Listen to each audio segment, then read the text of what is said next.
Assalamualaikum warahmatullahi wabarakatuh. Perkenalkan, nama saya Salsa Afira Yuantara, NIM G41170200 dari golongan A semester 6 program studi Rekamedik Politeknik Negeri Jember.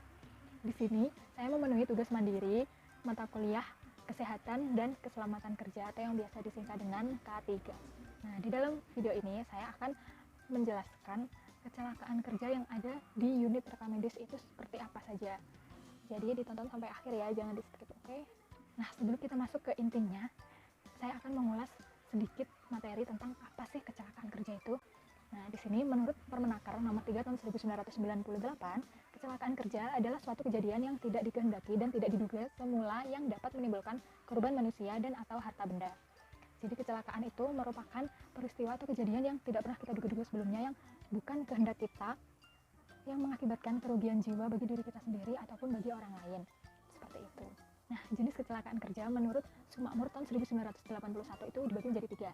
Yang pertama, yaitu kecelakaan kerja ringan. Nah, ini merupakan kecelakaan yang membutuhkan pengobatan di hari itu dan dapat melakukan pekerjaannya kembali, atau bisa juga istirahat kurang dari 2 hari. Contohnya kecelakaan kerja ringan itu seperti terpleset, tergores, terkena pecahan beling, terjatuh, maupun tergilir. Nah, yang kedua ada kecelakaan kerja sedang. Kecelakaan kerja sedang ini membutuhkan pengobatan dan perlu istirahat selama lebih dari 2 hari.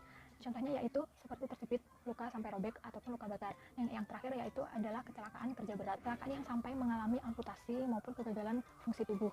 Contohnya seperti patah tulang, seperti itu. Baik, kita masuk ke inti video ini. Kecelakaan yang terjadi di unit rekamedis itu apa saja, apa yang akan dialami petugas rekamedis dalam melakukan pekerjaannya.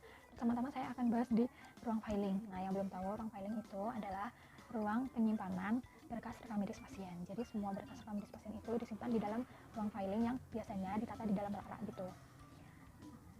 Nah, kecelakaan kerja yang mungkin terjadi di ruang filing ini seperti terjatuh dari tangga. Jadi petugas itu biasanya mengambil berkas itu dengan menaiki tangga. Jadi ada potensi di mana petugas itu bisa terjatuh dari tangga ataupun terpeleset. Di dalam ruang filing, petugas juga bisa berpotensi terhimpit rak rekamedis karena space antar rak itu sempit. Tubuh petugas rekamedis itu kan gak semuanya sama, jadi ada kemungkinan petugas itu bisa terhimpit dari rak. Nah, terus yang lainnya mungkin saat melakukan input data di dalam sistem menggunakan komputer, itu kan biasanya petugas rekamedis itu duduk terlalu lama dan berhadapan dengan komputer. Kecelakaan kerja yang mungkin bisa terjadi itu petugas mengalami nyeri otot atau nyeri punggung karena posisi petugas saat duduk itu salah dan itu berlarut sampai berjam-jam. Lalu yang terakhir, kecelakaan kerja yang mungkin terjadi bagi petugas rekamedis yaitu mengalami gangguan pernafasan. Kenapa? Karena bisa saja terdapat banyak debu di berkas ataupun di rak yang sudah lama tidak pernah disentuh, jadi sampai bisa menumpuk debu. Nah, lalu apa sih sebabnya? Kenapa sih kecelakaan tersebut bisa terjadi? Ini mungkin ada beberapa sebab. Yang pertama, itu mungkin peralatan yang tidak memenuhi standar kualitas. Yang kedua, alat-alat tidak disusun secara teratur. Lalu yang terakhir, tidak tersedianya alat-alat pengaman ataupun APD. Nah, bagaimana penanganannya?